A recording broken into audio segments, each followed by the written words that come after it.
Although a deeply social and psychological phenomenon, empathy is most certainly a spiritual force. Magic and nature are intertwined, and empathy is a part of our human experience. It's the part of us that invites the world to engage with us in an evolutionary trajectory of compassion and understanding. Terms like empathetic magic and empathetic healing are not standalone practices or methodologies. Instead, the terms refer to empathy as the force that informs any given activity. A successful psychotherapist, for example, utilizes empathy so they might step into their client's or patient's experience, thereby allowing them to provide the best objective advice possible for that individual. This therapist would not be strictly considered an empathetic healer, but a professional who utilizes the empathetic experience for successful therapeutic work. The same can be said for witches, pagans, mystics, and occultists. We have the opportunity to integrate empathy within virtually all of our spiritual work and our lives in general. This is especially the case if empathetic sensitivity is our natural proclivity. The most pivotal magic work we can do as empaths begins with ourselves. Empathy is a social experience of emotional exchange, and that's something that makes our magical work a bit more special by necessity. The exchanges we have with others every day is of great importance, especially the manners in which we react and respond to life's experiences. Our very interaction with other people, as well as our own thoughts and emotions, are of utmost importance. Emotional balance is the goal, and gods know we don't get it right all the time. We can and should take steps to understand and resolve traumatic imprints. We need to become our own advocates. Inner work is of utmost importance for empaths because we are primarily guided by our emotions. It's from a platform of emotion that we interact with life, with ourselves, and with the magic we weave into reality. We are extremely powerful individuals, and we deserve to achieve a state of emotional equilibrium. When we are balanced, our magical work is invigorating and wise. When approaching magical aspects of empathy, we find it best to explore it from a lens of modern Western paganism and witchcraft. The reason is it can be difficult to get into the nuances of ceremonial magic in conjunction with the empathic experience. It's within ceremonial or high magical practices that we find esoteric workings the most formulaic, the magician acting as an instrument for both conducting and instructing terrestrial, cosmic, and interdimensional forces. We see this approach in many rituals of the Golden Dawn and Thelema, as well as in workings Solomonic and Enochian in nature, alongside those of various other lodge-based esoteric systems. While the ceremonial approach can very much be successful, potent, and transformative, it doesn't always work for folks who are highly empathic. We tend to be more intuitive in nature, while high magic tends to benefit by having emotions take a back seat to ensure ritual safety and success. Although it's possible for the trained empath to temporarily turn off emotional hypersensitivity, we find ourselves most at home with rituals that utilize emotional depth and connection. We are all about feelings and tend to engage with life's mysteries from an emotional standpoint. This is why we find highly empathic individuals resonating most with practices of shamanism and natural witchcraft, or with compassion-focused spiritual paths like Buddhism, Hinduism, and mystical arts focused on healing, feeling, and cosmic surrender. When it comes to the empath to approach magical work, it's not enough to simply realize that we are experiencing emotions while in the process of meditation or spellcasting. We have to own those feelings on a deep level. It's imperative for us witchy types to follow our trains of thought and observe how our emotions take shape. When a strong emotion arises, it's our duty to fully connect with that part of ourselves. The emotions we are feeling or aren't feeling will dictate the direction in which our magical intention weaves into the tapestry of life. The emotional impact on intent is something that requires perceptive alignment for an effective outcome. Because prayer, spellcraft, and magic are meant to be precise, we must have precision in our emotional awareness. As we more accurately become aware of our emotional responses and their influence in our lives, we can actively choose which kinds of emotions give shape to our magical work and to our daily perspectives. When we intentionally invoke empathy for others and for ourselves, the magical work we perform becomes more reverent and less needy because it's in greater harmony with the flow of life itself. Approaching the divine.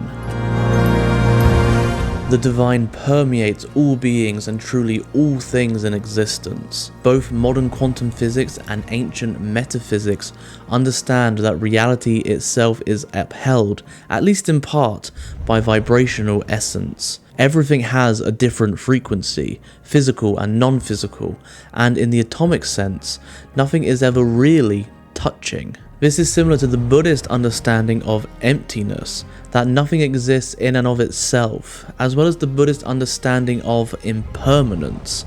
Everything is in a constant state of change. Whereas atheists may purport that nothing in life is sacred or spiritual, the equal opposite and perhaps paradoxical flip side of this belief is that literally everything in life is spiritually alive. This recognition relates to animism, the earliest human spiritual belief from which all indigenous cultures derive, as do all of the world's religions by extension. Animism is the recognition that all things in life, both animate and inanimate, possess spiritual properties and carry either a soul or life force energy.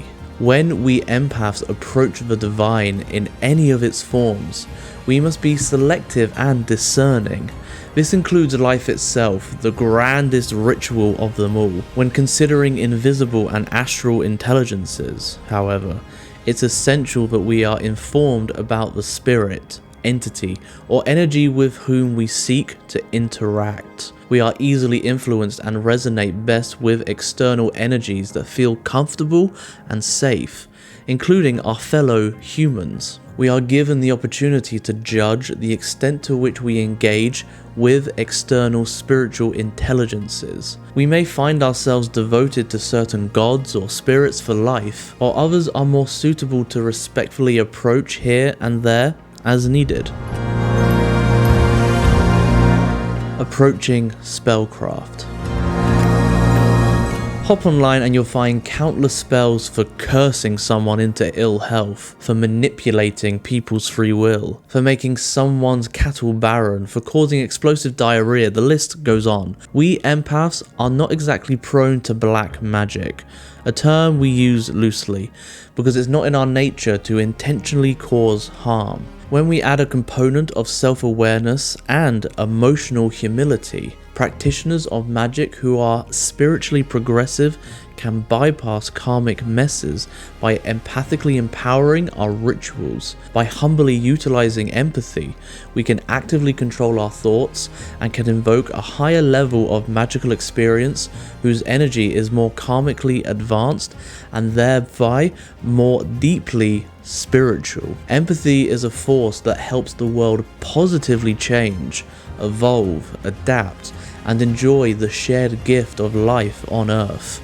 We support each other. Second only to spells and magical workings aimed at our personal balance and wellness, an empath's strongest magical work is service. When we consider spellcraft and magical workings aimed to make the world a better place in some way, beginning with ourselves, we attune to an empathetic current of evolutionary progression. As self-aware empaths, When we approach magical work and spellcraft, we should be fully assured that our workings are designed for the progression and betterment of oneself and others. If a spell or magical work feels like it's swimming upstream, or is overly focused on achieving one's desires, personal gain, regardless of consequence, it's not something to pursue. This harmonious magic throws life off kilter, operating esoterically in a manner that is counter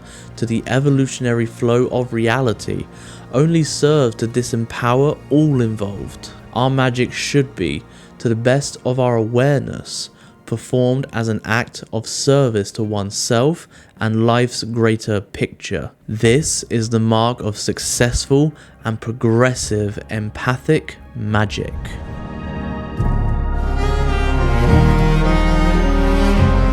If you've enjoyed this video, then please take a look at our book, Pagan Portals, Magic for Empaths by Raven Digitalis. Empaths have a unique vantage point when it comes to magical and metaphysical work. Although sometimes overwhelming, empathy, the experience of stepping into the emotions of another, is actually of great spiritual benefit. In Pagan Portals, Magic for Empaths, award-winning author Raven Digitalis explores the spiritual significance of empathy, as well as its biological and evolutionary forces, overcoming empathic challenges and emotional overload, grounding, protection, and shielding, spellcasting techniques and magical tools for empaths, balancing emotion and cognition, daily energy maintenance, approaching mystical realms as an empath, flow states and artistic expressions, connecting with the water element, and so much more. Explore the numerous aspects of the empathic experience and how it relates to magical spirituality. It's available from Moonbooks Publishing. Thank you so much for watching. A special thank you to our members. You too can become a member and gain early access to the Pagan Portal podcast and videos just like this one. Just hit the join button to learn more. Subscribe for weekly videos, ring the bell for notifications, and we will see you next time.